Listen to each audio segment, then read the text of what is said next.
Bonjour à tous. Eh bien aujourd'hui je vais vous parler un petit peu de l'origine de ma passion.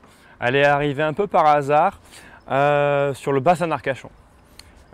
Étant adolescent, j'ai embarqué sur une pinasse et l'aller et le retour quand on est adolescent c'est un peu long. Hein, il n'y a plus la console, il n'y a pas le téléphone portable à l'époque. On trouve le temps long même si on est avec son cousin. Et là j'ai un oncle qui me dit bah, écoute, je connais quelques nœuds, je vais te les montrer et t'en feras ce que tu veux. Alors j'étais tout fier de ramener après à Bordeaux ce savoir marin, mais j'avais retenu que les termes, pas le nouage. Mais déjà, ça m'avait amusé de découvrir le nœud de jambe de chien. Vous imaginez déjà ce nom marin qui sort de nulle part, la jambe de chien.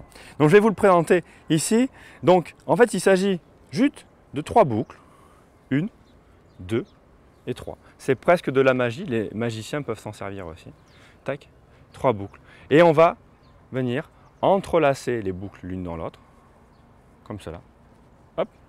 Et voici le nœud de jambe de chien. Alors à quoi il sert ce nœud de jambe de chien? L'avantage qu'il y a, c'est que vous voyez, je peux aller sur mon cordage et je garde la même résistance, la même tension. Mais ce nœud est intéressant parce que si j'ai une section du cordage qui est abîmée, qui est prêt à rompre, eh bien je vais nouer ce nœud de fortune qui se défera facilement.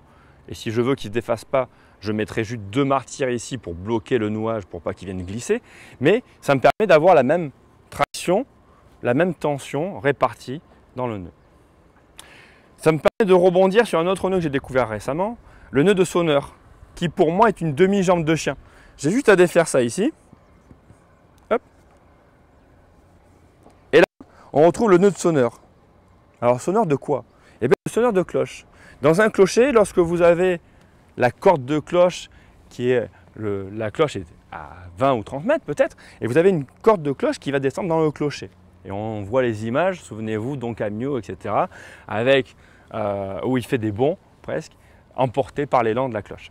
Et bien pour éviter que la corde de cloche, quand elle ne sert pas, traîne par terre et s'abîme avec l'humidité et puis avec le sol, et bien on va la raccourcir provisoirement avec ce nœud. Donc le nœud de sonneur et le nœud de jambe de chien.